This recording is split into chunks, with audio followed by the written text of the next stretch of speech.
For the thousands in the comments and the millions listening on YouTube Premium.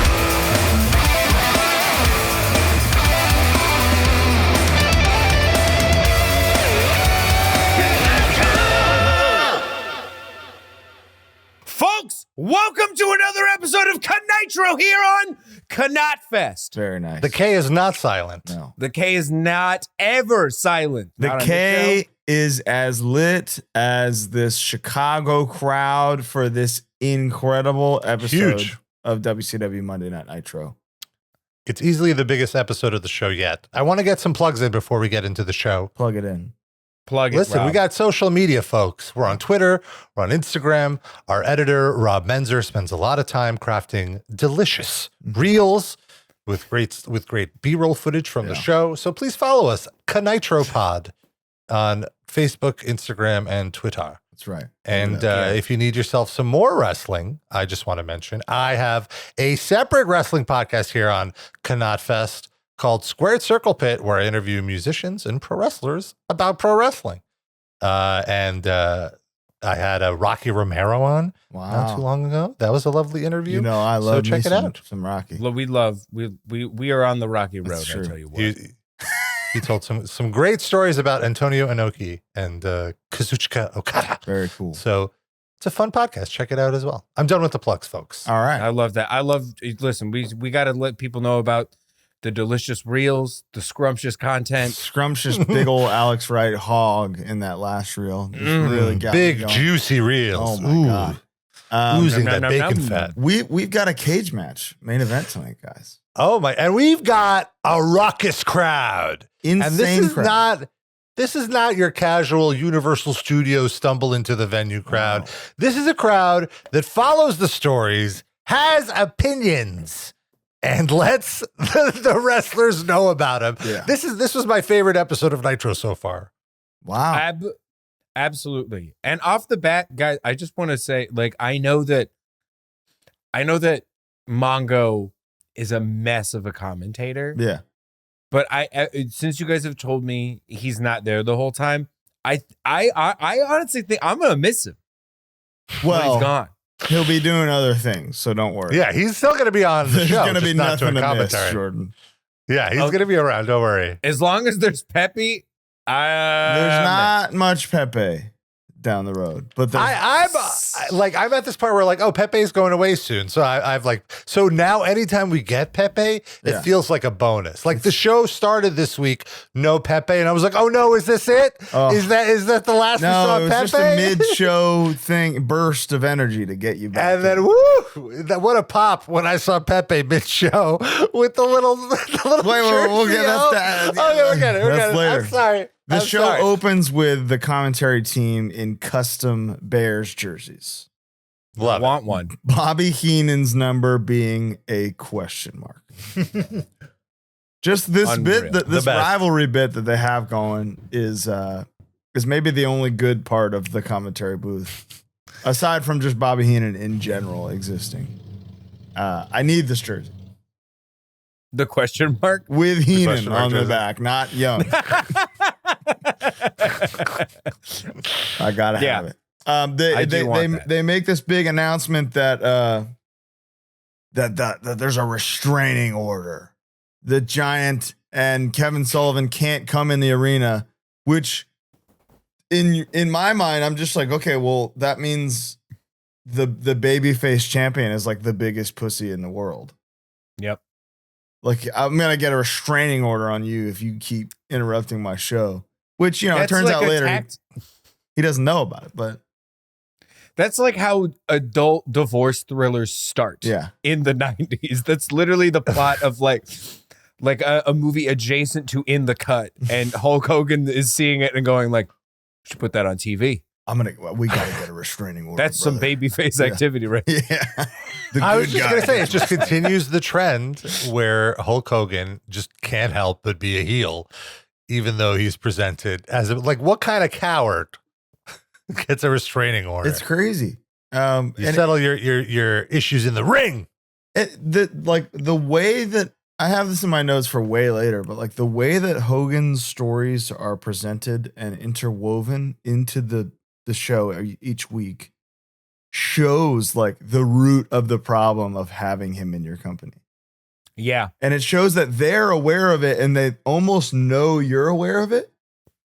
So they're like, yeah, we got to show him doing his thing for a second, but then we have Flair and Arn in a cage, so we're sorry. See, for me, I take it a different way. I take it as them treating Hulk above everything else on the show. Like, this is what you're really waiting for.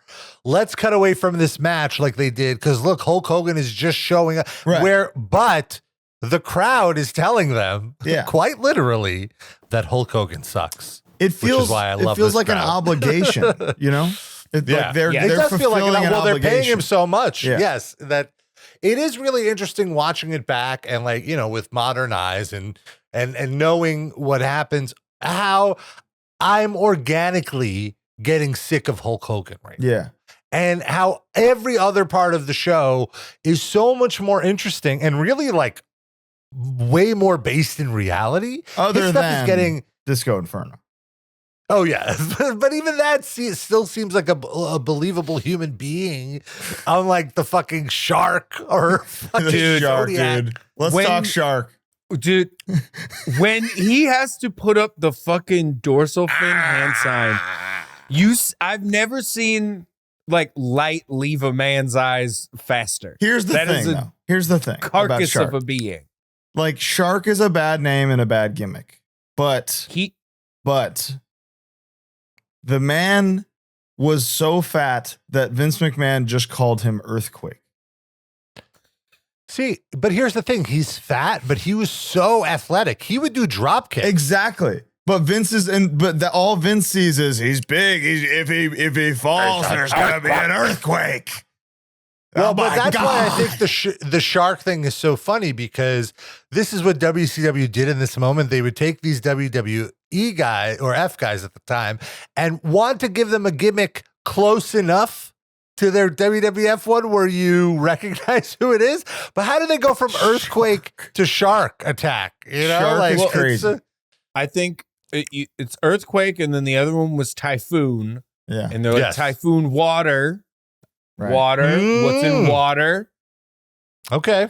They should have gone Sharknado Shark, first. do it. Tell the costumer to get work. This predates Sharknado. The but yes. costumer. Yeah. Costume. This is just the thing. Like, they bill him as from Tsunami. Oh, I missed that. From Tsunami, the shark. Yeah. Which So I it's feel, Sting. We should mention he's wrestling Sting, by the Yeah. way. Dude, The fucking best suntan in the game right now. Holy cow. dude, he comes out, the entrance with the camera, and he just pops in from the side. he's like, I I tricked snuck up you. on you there. Yeah. Dude, that's how pro he is, man. He is legitimately the greatest. He's the greatest. He's so I love him. Greatest ever. Colin and I have talked about this before. That I think that there are a lot of wrestlers who, when they talk at the camera, they're not actually saying anything. Mm-hmm.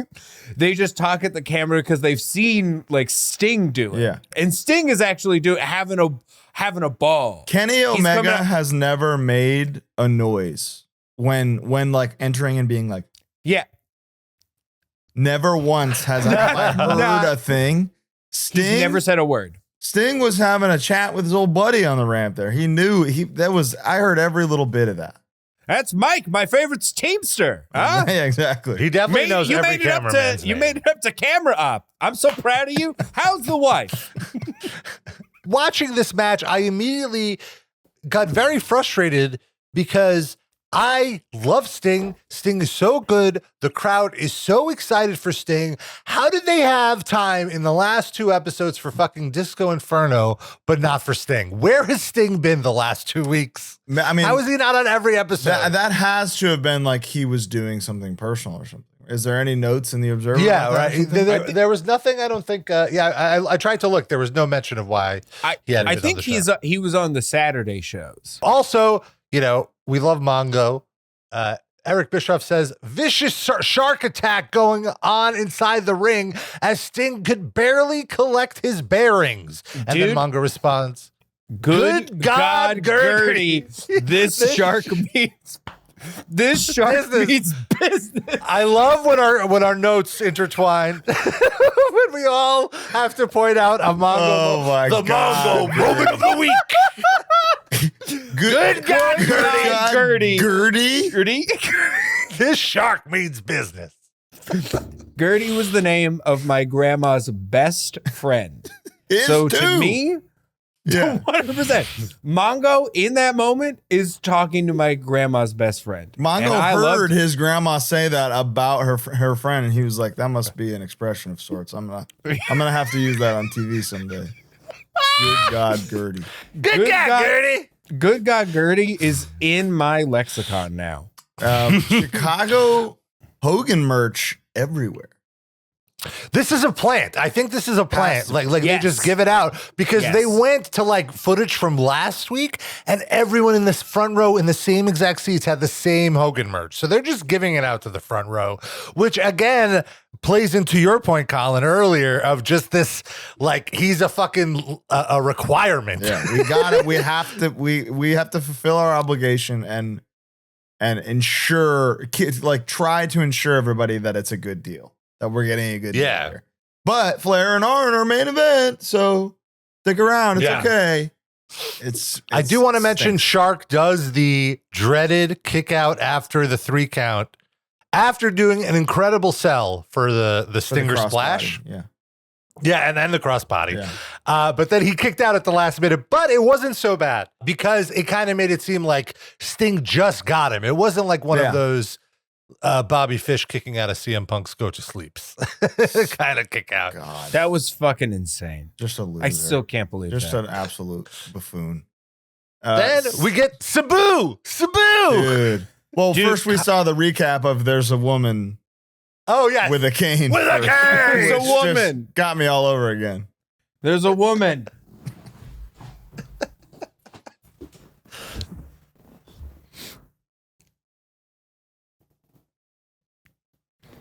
With a cane. It works every time. It gets me every time. It's a great bit. But yes, Sabu is back. Eric calls him a man who knows Detroit very well. Yes, with no context there because his uncle, the Sheik, who trained him, Detroit was his territory. They're in Chicago. Like the top guys. Oh, they're in Chicago. That's right. Oh, my goodness. What the fuck? Also, dude, Sabu coming out to like Faith No More ass slap bass. Faith No More bass Arabian Nights mix. Yeah. Arabian Faith No More. I never heard this theme before. It sounded phenomenal. It sounded really good. It might not be the real one, so somebody. Well, we're only going to hear it one more time in WCW total. Yeah. So I want to point out in 2014. Good job. The Chicago crowd cheers Sabu. There is a audible Sabu chant. This guy has been barely pushed on WCW. He did have a video package. He had a 3-minute match. These fans know what's up if they know who Sabu is. They watch ECW. There are ECW fans in the crowd, which is like foreshadowing for how they're going to feel about Hulk Hogan in a few minutes, I think. This match was really fun. Mr. JL, of course, Jerry Lynn. And I don't know if you noticed, but after he enters, they cut to the front row of the crowd, and we see Justin Roberts. It's as if they were like, stop on this guy for a while. He's going to be an announcer. A guy. It's such a long shot of one guy. They never really do that. Yeah, it's his music biopic moment. Exactly. That's his Brock Lesnar guy moment. Yeah. You know, except instead of just wearing a shirt and going to see shows, he found a vocation. Yeah. Mr. JL, Jerry Lynn, Ring of Honor champion, ECW champion, AEW producer today, blocked me on Twitter for some reason. Oh no! Yeah. What's up, Jerry? He's a big death metal fan, too. I know. I feel like he would like your band. I know. I feel like I just said something annoying one time, and he's like, "I don't want to see this anymore." I've never added. We've all him, said ever. something annoying sometime. I know. We all say something annoying all the time. It's fine. That's true. This match is hot. This So match good. is incredible. If I'm watching this at the time, Sabu immediately would have been my favorite wrestler. Yeah. That was exactly my reaction when I saw him. He Immediately, I was like, this guy, I've never seen anybody like him. he looks like Kenny Hickey from Typo Negative if he was in 700 sword fights, Right. which is an incredible look. Right. He is kicking so much ass. I can't believe it. He looks like the most badass dude of all time. And he Meanwhile, apparently is. What they've done to my boy Jerry Lynn and the Mr. JL, the Happy Madison ass wrestling fucking luchador outfit. What the fuck? Rob, do you have any context behind Mr. JL? I Why? don't have any context as to why. I want to say it's something that he came up with himself. I'm not 100% certain. He's like, of that. I'll listen, do I some gotta research." get less over. Okay. I need to be less popular. I think he wasn't confident in his like facial expressions yet, so he hid behind the mask because he felt his ring work would do the talking. And boy, It's- does it. It does. I The read match it. was great. Go ahead. I read it as, they needed someone to get their ass whipped by Sabu, and Jerry was like, "Well, I'm not gonna let Jerry Lynn get his ass whipped by Yeah. It could be Sabu. that too. But also put give on him a weird little guy he's outfit. probably had 50 matches with, you know? Totally. It's very hard to process Sabu wrestling on Nitro for me, just because my whole context for him is just in the dingy Philly ECW arena. But he so to fits see him with the in bright lights. so well because he's So well. filling that role of being like the one good match of the card, technically, you know? And also, to hear Bobby Heenan put him over was so fun. Talking about the scars, how afraid he was, how you shouldn't bring Sabu to a furniture store, which I thought was a great line because he's just breaking tables and shit. A perfect way to describe him. It's very sad for his bank account that Sabu burned whatever bridge he had in WCW and just went back to ECW. But as a fan, it did allow me to enjoy him on a whole other level because his run after this in ECW It's was legendary. legendary. Yeah. I wanted to kill Eric Bischoff at the end of this for making me look at him talk about Hulk Hogan while Sabu is still whooping ass. his ass, dude. What the fuck? What Go the away. fuck? Go away from me. There's so many little things in this match that just made me think man, Sabu's his flowers need to be coming, you know? Yeah. That He we needs need a Hall to of be Fame in induction. he needs an induction, man. The springboard leg drop right at the beginning. Incredible. The first time he hit the camel clutch, Mongo just goes, this might have been my Mongo moment of the night. This is a submission hold. Also, by the way, that move was incorrectly called. A camel clutch is two arms behind Right. the knees. But they just does one called arm. it a camel clutch twice. They called it a camel clutch. Yeah. He calls it an Arabian clutch. Well, what can you He do? calls it an Arabian clutch. Yeah. Okay, folks. Okay. All right. Yeah. But I wanted to riff on. And then finally we get what they've been brewing for weeks. The first dark, goth, weak Hulk Hogan. And that Is right that now? next? No, That's no. not next. No, we got the Macho Man. stuff is Macho Man next. comes out wearing hold the on. great. Dude. Wait. Then I'm sorry. I jumped ahead. Then we missed the best part of this Sabu match. This is why I thought Hogan came out. During the Sabu match, there was an audible Hogan sucks chant. Yes. Did you guys hear that? Yeah. Yes. That's why I thought he came sucks chant. Yeah. Hogan sucks chant. I love Chicago. Wow. Chicago tells it like it is. Chicago fans are the id of the wrestling fan base. This is how wrestling fans felt at that moment. Yeah. Which And is they're nice. It's letting nice to know WCW that dude, times don't change. That's always how it's gonna be. It's just Mhm. they want to push this guy, we're gonna say fuck him. And just know that we're not crazy for watching this show and thinking like, man, this Hogan shit feels weird. Yeah, it's whack. Chicago will tell you if you want to know how people actually feel about the product, drop whatever you're doing in Chicago. They will be there making the most Jordan-friendly fast food that ever existed. Amen. And telling you what's working on your grap show. Amen. Amen. We got Sting and Luger in the ring. Dude. Sting knows. He's like, yo, this Macho Man pop is going to be crazy. Macho Man, come out here. The crowd fucking explodes for this 10-second Macho Man entrance. Dude. That zebra print, the leopard zebra print. It is a tiger print. I know this because my mom is from Long Island. You're like, I got this. This is my fucking kitchen. My my dining room table looks exactly. Yeah, like it looks exactly like it. And Macho Man was wearing it, and it was This is the so best Macho Man outfit I've ever seen. It's and gorgeous because it's the best Macho Man outfit. It's the top wrestling outfit I've ever seen.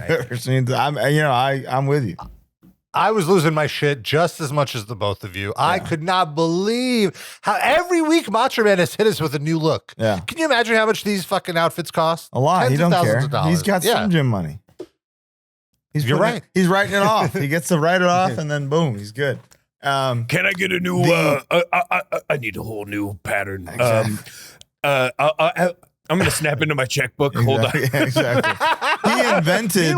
So this wasn't tiger print. This was actually liger print. He actually invented the liger, like the animal, to use its not print Jushin. for this. Yeah, Not the Jushin like. no, real life animal. He made a hybrid animal, a lion tiger, to invent a pattern for wrestling gear. It's That's actually beautiful. a miger. It's a macho tiger. It's a miger print. Apologies. Apologies all around. I loved the Sting and Macho Man banter. Dude. Yes. It just showed like that, like Lex is at a level way down here, and they're operating on a different playing field.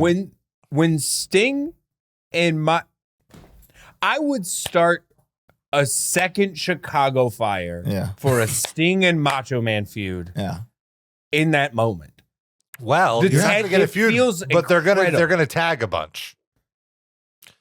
They're the kings of retorts. You know? Yes. They are always retorting in their promos. Oh, is that so? Yeah. Oh, really? Well, yeah, I'll show you. And Lex is just like, I'm Lex Luger. Oh, you're stepping up? Yeah. When Sting points at Lex Luger and goes, "You are disgusting." Dude, oh my God. And he was like, you're not the total package. Yes, I am. Well, then you wrestle in this match. I never said I'd do that. You're disgusting. Yeah. You are disgusting. You don't want to wrestle in a match? You're disgusting. I think he was talking about the shoulders on his jacket. Did you see that? That looked like out of like Designing Women or something. Dude, yeah. Dude, Lex Luger with the suit, he looks like a children's drawing of a buff guy where the chest is a triangle. Yes, Lex was because his waist was so narrow.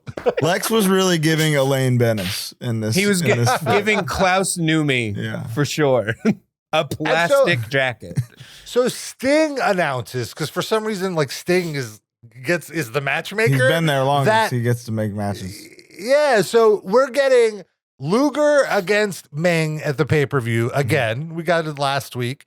And we're getting Macho Man against Kamala in fucking 1995. Like, why do we need a Kamala? Why couldn't it be, okay, and then if they both win their matches, they face each other. Why? Why can't they just face each other? Or if they have to do this, why is Macho Man facing Kamala and not like Eddie Guerrero? You know, someone good. Well, you know why. They want to be able to bury him and then have some room in the tank for later. I guess so. That's really it. It's just like why are you forcing me to suffer through a Kamala match on paper? Like I wouldn't mind Meng versus Lex Luger. I don't mind watching Luger take stiff shots from Meng. Yeah, but the other brutal. And like I said earlier, this is a bunch of guys talking about being world champion. They're not talking at the world champion because this is a symptom of the Hogan problem. They're cutting promos about winning Hogan's title, but when Hogan's around, it's like, yeah, hey Hogan, what's up, dude? It's a good point. You got they're all his chokeslammed. best That's friends. sad. Yeah, we're best friends. And then he walks away, and they're like, "You son of a bitch! I'm gonna take his title, not you." Yeah, I'm the next one that deserves a shot. Not you. Oh, hey, buddy. How's it going? It's We were just stupid. talking about it. It's like he's his own federation, and everyone else is in the Big Boys Play Federation. I'm gonna tear your teeth out, Hogan. Oh, what's up? We all chipped in and got you an ice cream cake from Carvel. Yeah, exactly. They really put Chris Benoit over on his first ever WCW appearance here. And man, like I almost forgot that, like, oh, we're gonna have to be watching Chris Benoit matches. This, controversial, of course. Like, obviously, I understand it's very hard to watch him perform without thinking about the horrific acts that he committed. When I see Benoit, I almost see two different people. You know, like there's Chris Benoit post like 2003-4 feels like a different person. I know that's not justified. He's a terrible guy. He is rotting. If hell is real, he is surely being. That's right. He's run through by now, you know. But man, but what a great wrestler! Like, I loved him so. That's what makes it so hard, is that his matches were great. I honestly have not watched a Chris Benoit match since his murder. Right. Since he murdered his wife and child, I have not watched one. And now I'm breaking that for KNITRO willingly. And it's going to be interesting to go back and watch because also, you know, his nickname is the Crippler. And Mongo is letting everybody know, like, this guy. Yeah, and they make all these double entendres, and it's like, it pulls me out of it, but still the matches are good. Yeah, I'll say we're in the next episode is the Chris Benoit match. So just to not drag everything down, I'll say my thoughts. We'll be as objective as we can. And you, Jordan, like Rob and I are gonna always have a weird tinted lens for Benoit, right? Because to us at some point in our lives, it was like we're objectively looking at the best guy at wrestling. He's the best guy to do this thing that we love. The thing is, not only was he he was like the best guy that the company didn't see was the best guy. Yeah. So we had to be like, he's the best. It was analogous to like how Cesaro was a few years ago in WWE, where like, do you not see what's going on here, WWE? How are you not pushing him to the world title? Like, that's what Chris Benoit was. And then he eventually got there. So it was so exciting as a fan. And then he was a monster. So, but I will look forward to your context of it. Yeah. But in the meantime, we gotta talk about Boss Man, Big Bubba or whatever. Big Bubba Rogers versus Road Warrior Hawk. Dude, Disco Inferno dancing and Big Bubba just being like, that's pretty funny. Dude, Disco Inferno playing his own music over Boss Man's music on a boombox. I was like, it got a pop for me. It is. That was funny. That was funny. That was the first time this worked. But why is this happening? Yeah, like, what is this leading to? Nothing. They think that this is like the peak of bits. Yeah. Yes. This Italian man dancing to disco is they're thinking like, we'll do it enough times that it'll be funny again. Yeah. It'll not be funny, but then it'll come back, and it's only been a little funny for a second. This time. Yeah, this is it. And it's over now forever. I think also it was kind of a rib on Hawk, because Hawk always famously took himself very seriously. And so to have this dipshit interrupt his match. Well, he's half of the biggest tag team ever to this day, being part of this bit for no reason. It is. He is above this for sure.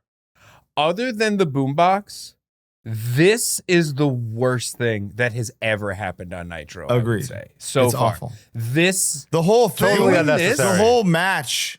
Where There wasn't even a match. you're right. There It's wasn't a a match. count out because Hawk is kicking his ass. But the like 30 seconds of wrestling we do see with Big Bubba and Hawk is awesome. Yeah, I was like, oh, this is going to be a hoss fight. Big And then Bubba they didn't give it to us. sprinting around, getting fucking power slammed. Hawk still got it. They're looking badass. They look like these two hosses can beat the shit out of each other, and then it's over. Sorry, we don't have time to have a match. We need Hawk attacking Disco Inferno for 2 minutes. But the crowd, I have in my notes, looked very drunk when Hawk attacked Disco, which sets up the next segment beautifully, Yeah. which is finally we get the soft launch of the Hulk Hogan goth heel turn. That's right. I do want to mention there was another great Mongo line in the last match I wrote down. Where I don't know how Bobby Heenan mentioned silk, and then Mongo responds, "You wouldn't know silk if a worm crawls across your face." That's some like Buzz McAllister type yeah. bullying. What? Okay. I wrote in my notes Disco KYS, whatever that means to you guys. Oh yeah. Oh, Huh. Disco on What the could live. that have Disco, been? please KYS. I wrote that, so we'll decipher that and figure out what that means. Yeah. I don't know. Hogan's WCW theme kind of has like King Diamond Halloween vibes. It He's starts got like the running through his veins. and then it's not. He was but born and raised in the US of A. He was born and raised in the U.S. of A. Yeah. it's good shit. He's American made. This is dude, the black neck brace And the black cross. dangling below an additional silver cross. Yes. I thought the neck brace was too much. That made it silly. That killed any seriousness. They put this over on commentary like, oh my God, Hogan really did have evil within. This is historic, and the crowd is just like, The crowd Yeah. is shitting all over it. I am like, Yeah, it was so stupid. Here's a quote from Hulk's line. For the little Hulksters to become redwoods, Sullivan wants to Dude. burn the forest down, Giant wants to chop the trees, and Hogan will plant the seeds, I brother. wrote here, the premise of this promo is that Hogan's fans are trees. yeah. Dude, But- this was a very standard Hogan. There wasn't anything different. It felt like, because it still had. He still felt like Hulk Hogan. Like the Yeah, part where he's he did talking nothing about different. shaving his mustache, he's still talking about it. Like every reference he Yeah. makes is like comparing it to historical artifacts. Like, this is like burning the American flag. This is like stealing the Declaration of Independence. This is like flying an airplane or two into the World Trade Center, it's brother. It's like, wait, how do you It's like, whoa, shut up, bro. how have you seen Yeah. National Treasure and know about 9/11 and that other thing? That's crazy. But we did get a no good stinky giant Oh my god! And a Dude, nasty and a giant. nasty giant. So at the end of the day, great promo. yeah. He has Good as it used gets. every episode of Nitro has involved Hulk Hogan essentially going stinky. Ooh, stinky. It's crazy that like this is Nitro, right? WCW Nitro. Like in wrestling's peak, this was the biggest show. Yep. And the first title picture story really in the history of the show is one of the worst to ever happen in the history of wrestling. It's at one of their low points easily creatively, maybe their lowest point. And that's we're not wrestling. even at the lowest point. We're not even at the lowest point. That's the true. lowest point comes in like March. That's true. But Oh, this no. is Gotta the get beginning. worse. This is how Yeah. this is how this huge successful thing starts with a monster truck as the first world title match. I don't just know. remember what guys. happens after the monster truck match. Yes, Rob. I can't wait. Think I just about can't that. wait. Think about Jordan seeing that real quick. I can't wait. Jordan, this is another thing where I could give you 3 hours and $1 billion, and you will never see this coming. I hope it's a toilet match. Like let's go. Like that is closer than I would think. So maybe stop guessing because I don't have $1 billion. I'm not liquid yet. I have to say they're doing a good job of getting me hyped for Halloween Havoc. We can talk about it next week, but I'm actually really looking forward to watching it, and I know what happens. Okay, now we see Chicago Bears uniform Pepe. And they saved the best for last. I popped so hard. I can't believe how in 6 weeks, Pepe is the most over character on Nitro with me. I thought I would hate it. I love Pepe. He's the best. No, I immediately, I was like this. They rightfully put Pepe at the main event. Yeah. They need to have Bruce Buffer announcing Pepe. And the uniform for today. Yeah. Wearing a very small football jersey.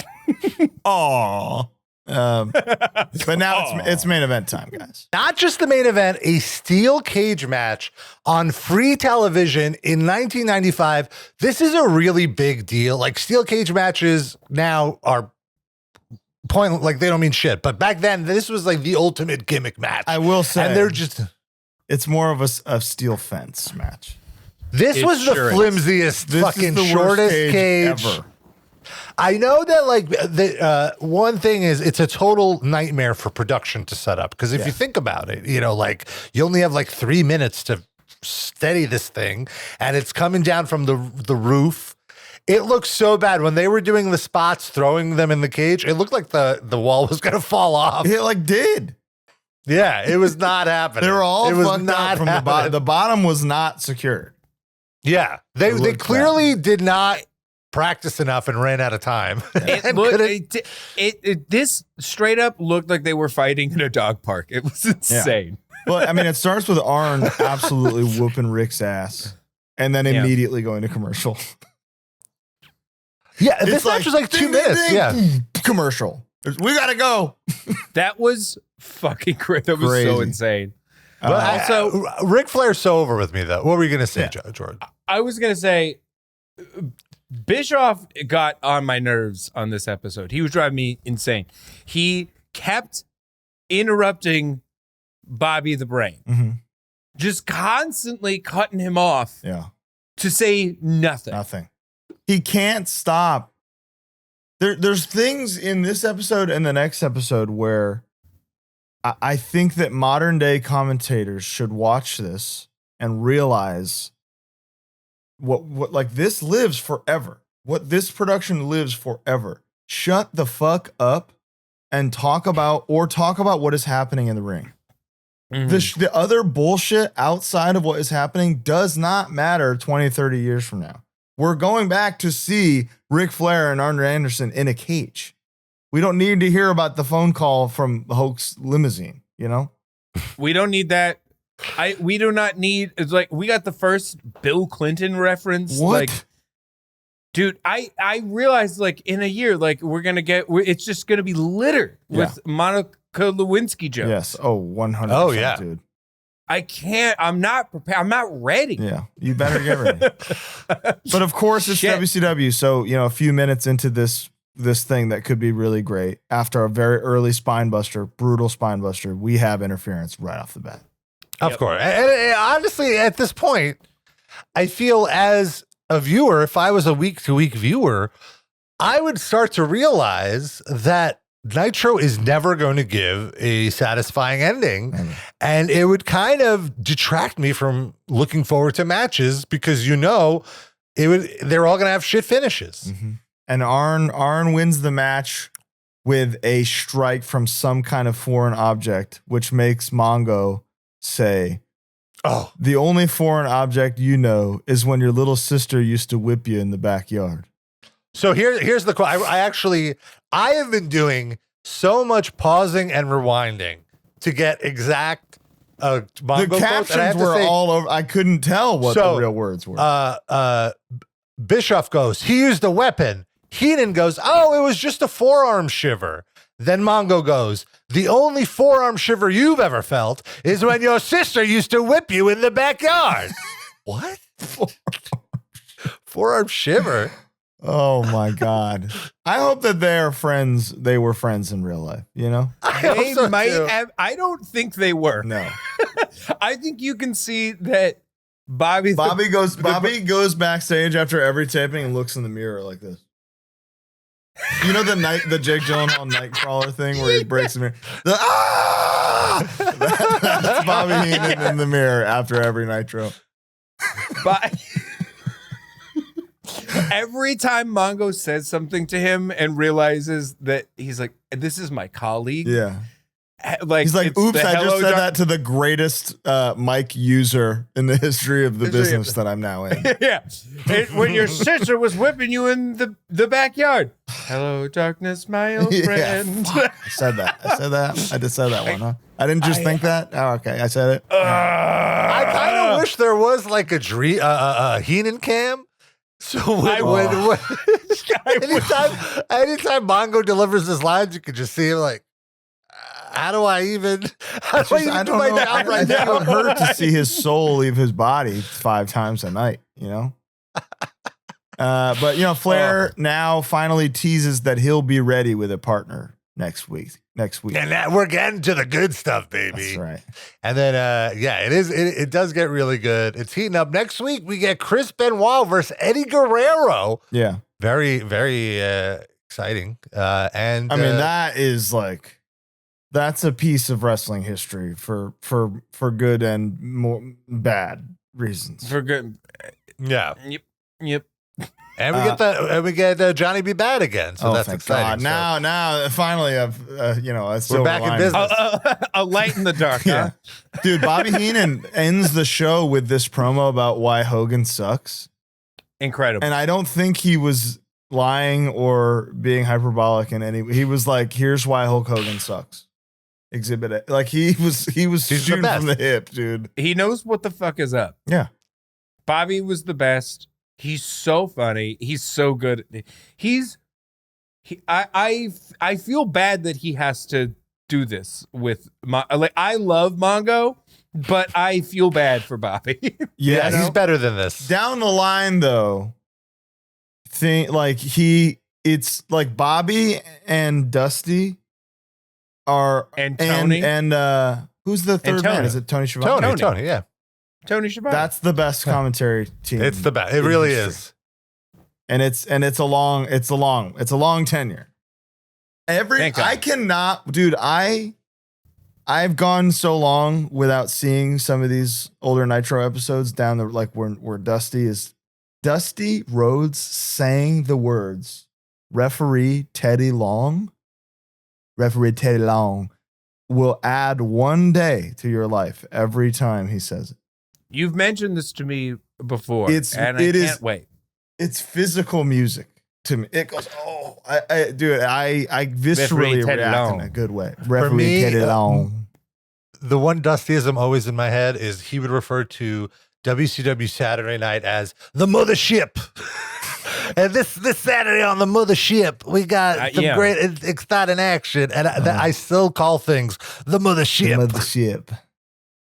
Referee Teddy Long with this Saturday. That's what I'm going to say. When I go to the bathroom, I'm going to be, I got to go to the mothership. Yeah, that's good. I got to take a mothership. Any observerisms we should know about this episode, Rob? There wasn't too much in the Observer. He does mention how insane it was that the shark was built from tsunami. But otherwise, I do want to let me read what he wrote about Hogan. Dude, that's a Family Guy bit. From tsunami about just a fat guy, like a whale. I guess it's good that they didn't call him Whale. Yes. But is he still would alive? have hurt the Oscar. Is Earthquake alive today? No, sadly he is passed. So he didn't get to see the whale. Yeah. Thank God. So he writes, Hogan did an interview that everyone has been talking about since Hogan was booed out of the building. So Gene Okerlund went on about what a phenomenal reception he was getting while you hear Hogan sucks chants. He spells sucks, S-U-X. Nice. Hogan then talks about the promoter in New That's York. how they were whose ego chanting it. I agree. It's true. The chant was really nice. Correct. Hogan talks about the promoter in New York whose ego was bigger than the entire wrestling business and his explanation why he came and took all his friends to WCW, which is now number one. He then said how the promoter is now dying and choking on his own ego. The irony of the interview hasn't been lost on many. That was crazy. That was crazy. That was the first time Hogan was shooting. Yeah. I feel on He's cutting a television, promo and- on the Giant by saying, like, I hate Vince McMahon. Yeah. It's so weird. It's so weird. It's garbage. But yeah, that was episode 6 of Nitro. There's some good stuff on here. Yeah. Yeah. Agreed. There's a match next week that is just so good. I can't wait. For better or worse, you know? For better. Yeah. Yeah, for better or We worse. hope you tune in with us. Follow us on Nitro Pod. That's right. KNITRO Pod. Thank you all for watching. We will see you next week. Watch Nitro episode 7. Okay? Watch these things with us. Watch it on Peacock or Daily Motion. Download it illegally or legally. I don't It's care. I got no really stake. easy to. It's real. Yeah. Who cares? Do It's the out there. crime. It's Do the fun to crime and watch get it. the You get crime. to see a good like Castrol GTX commercial or something, you know? There's a free leech of these Nitros on a very popular wrestling torrents website that is extreme that you can download if need be. There you go. Yeah. We're good to go. Nitro episode 6. Thank you all for watching. See you next week. Bye.